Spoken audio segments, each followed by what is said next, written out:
Action. Assalamualaikum warahmatullahi wabarakatuh. Paman belayar ketemu ikan wakder. Apa kabar Ibu Kader? Luar biasa. Terima kasih. Sebelumnya saya perkenalkan dulu, nama saya Pak Bedrus, yang pada kesempatan pagi hari ini akan bersama panjenengan dalam orientasi kader Posyandu dan Posbindu. Pada kesempatan ini kami akan menyampaikan materi tentang pengendalian faktor risiko PTM dengan perilaku cerdik dan patuh. Oke. Perlu diketahui bersama bahwa kejadian penyakit atau pergeseran penyakit telah terjadi dari yang semula banyak kasus penyakit infeksi sekarang telah berubah menjadi penyakit tidak menular. Sehingga kita perlu berusaha, perlu bergerak untuk bisa menekan angka penyakit tidak menular. Salah satunya adalah dengan melakukan perilaku yang bisa mengendalikan faktor penyakit tidak menular, yaitu dengan perilaku yang cerdik, yaitu cek kesehatan secara rutin, menyalakan asap rokok, R-nya rajin aktivitas fisik, D-nya dengan diet seimbang, I-nya dengan istirahat yang cukup, dan K-nya dengan kelola yang stres. Namun pada kesempatan pagi hari ini saya akan mengupas lebih jauh tentang pentingnya aktivitas fisik. Faktor risiko PTM, ya, yang pertama adalah usia, jenis kelamin, dan keturunan. Ini merupakan faktor risiko PTM yang tidak bisa dirubah. Namun ada faktor risiko PTM penyakit tidak menular yang bisa dirubah. Karena ini merupakan perilaku, yaitu dengan merokok, aktivitas kurangnya aktivitas fisik, pola makan tidak sehat, obesitas atau kegemukan, darah tinggi maupun pre-diabetes atau kencing manis. Ini faktor-faktor yang dapat kita rubah. Kalau kita dapat mengurangi faktor risiko ini, maka penyakit-penyakit seperti kardioserebrovaskular, stroke, kanker, diabetes, dan ginjal yang bisa terjadi karena faktor risiko tadi yang saya sebutkan di atas dapat kita tekan atau kita kurangi. Untuk itu perlu aktivitas fisik, karena hidup adalah bergerak. Kalau dia tidak bergerak, orang hidup tidak bergerak seperti mayat hidup. Makanya kita harus bergerak. Bergerak yang melakukan aktivitas fisik penting sekali, karena termasuk penyebab 4 kematian pada PTM karena kurangnya aktivitas fisik. Maka ada jenis-jenis aktivitas fisik. Ada 3. Yang pertama adalah aktivitas fisik sehari-hari. Ini hanya kegiatan gerak tubuh yang mengeluarkan energi, seperti membersihkan rumah, menyapu, kemudian mengepel, membersihkan mobil, halaman. Ini adalah fisik sehari-hari. Kemudian ada latihan fisik. Ini yang sudah dilakukan secara terstruktur dan terencana untuk meningkatkan kebugaran jasmani. Contohnya apa? Bu Kader, ada yang tahu?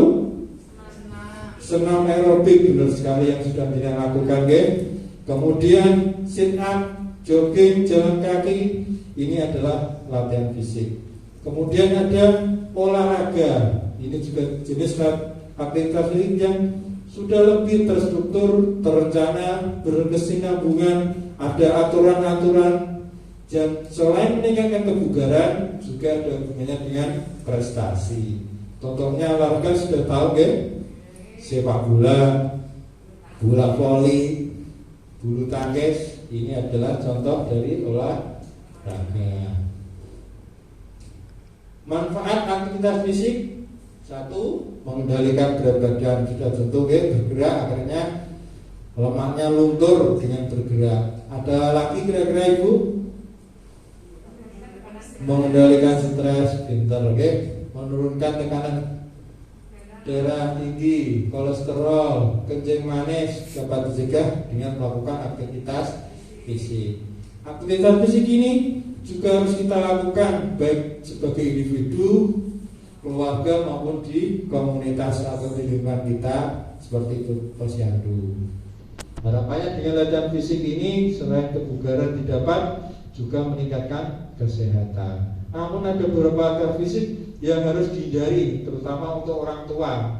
Oke, untuk lanjut usia harus dihindari seperti olahraga yang berlebihan, kemudian menggunakan beban yang berat, itu juga perlu diperhatikan. Kemudian tempatnya yang tidak sesuai, licin, tidak rata. Kemudian ada gerakan menengadahkan kepala ke belakang, memutar, itu tidak dianjurkan untuk lansia. Kemudian gerakan membubuhkan badan, ya, membubuhkan badan itu juga tidak dilakukan untuk lansia. Paham ya Bu? Kader, apa saja yang nggak boleh untuk lansia?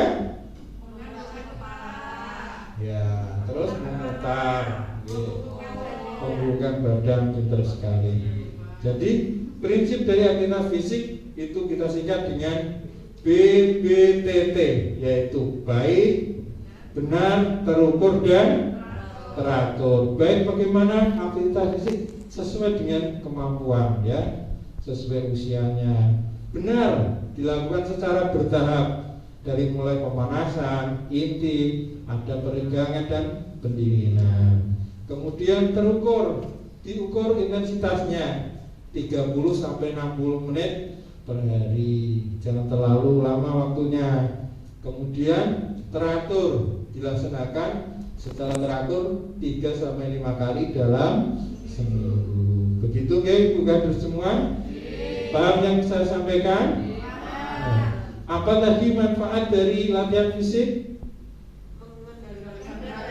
Ya, kolesterol ini benar sekali, apalagi dapat mengelola stres. Kemudian jenis aktivitas fisik tadi ada 3 mas saja.